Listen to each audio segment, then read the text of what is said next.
Good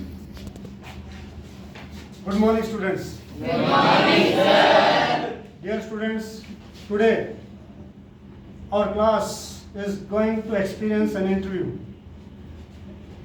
These two students are going to enact the role of interviewer and interviewee.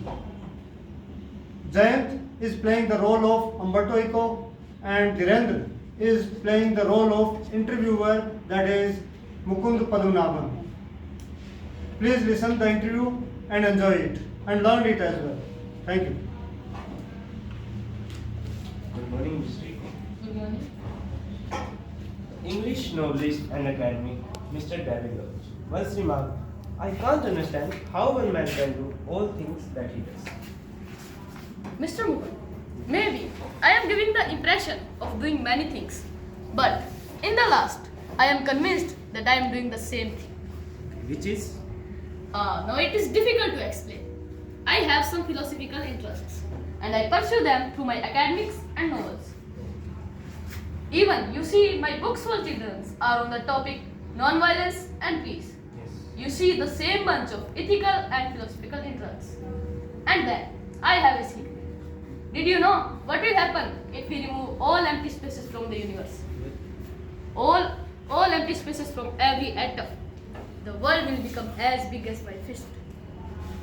Similarly, we have a lot of empty spaces in our lives. I call them interstices. Say, you are coming over to my place. You are in an elevator. While you are coming to my place, I am waiting for you. This is an empty space, an interstice.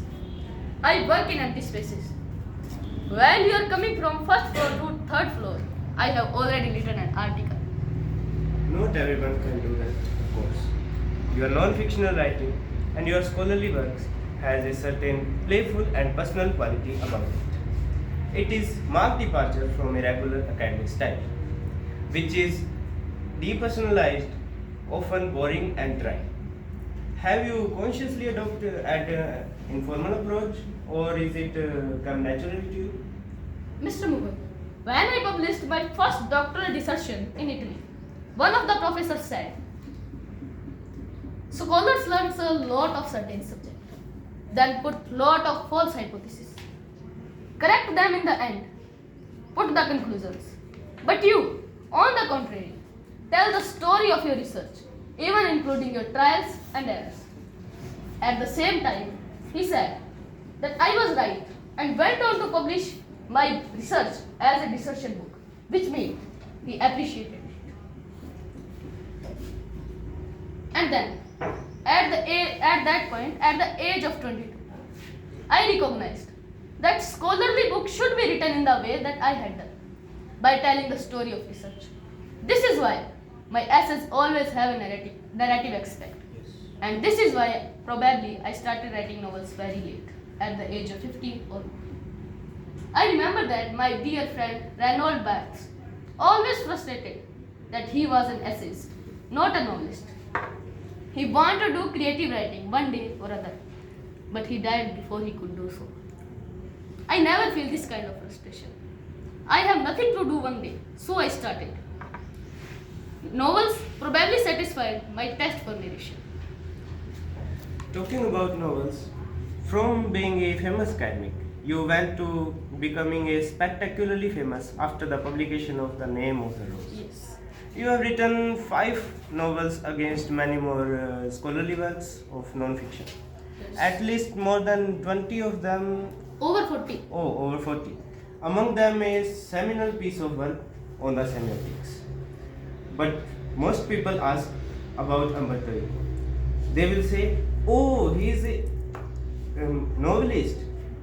Does that bother you? Yes, because I consider myself a university professor who write novel on Sunday. It's not a job. I participate in academic conferences, not in the meeting of pen clubs and writers. I identify myself with academic community. Yes, but okay if they only had read the novels. I know that I can reach larger audience by writing novels. I cannot accept to have more than 1 million readers with stuff on semiotics. Mr. Rico, which brings me to my next question. The name of the rose is a very serious novel. Yes.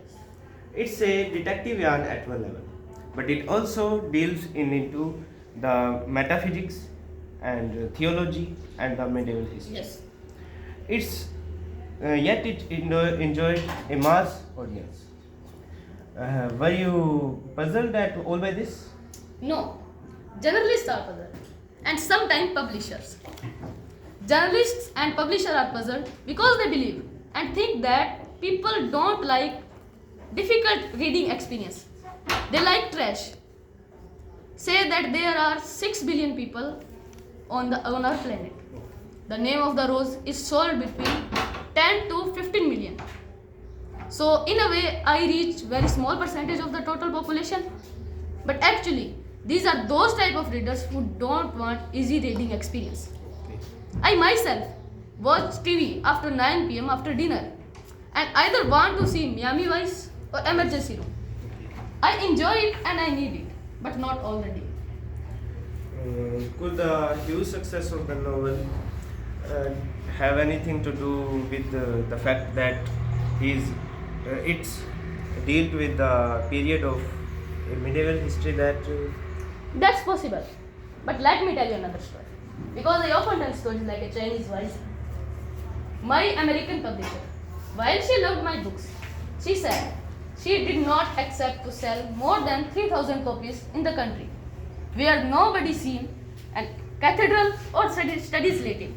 So I paid her advance for 3,000 copies. But in the last, it sold 2 or 3 million in the US. I think the success of a book is a mystery. Nobody can predict it. I think if I had written the name of the rose 10 years earlier or 10 years later, it would not be the same. Why it worked at that time is a mystery. okay, thank you, sir. Thank you.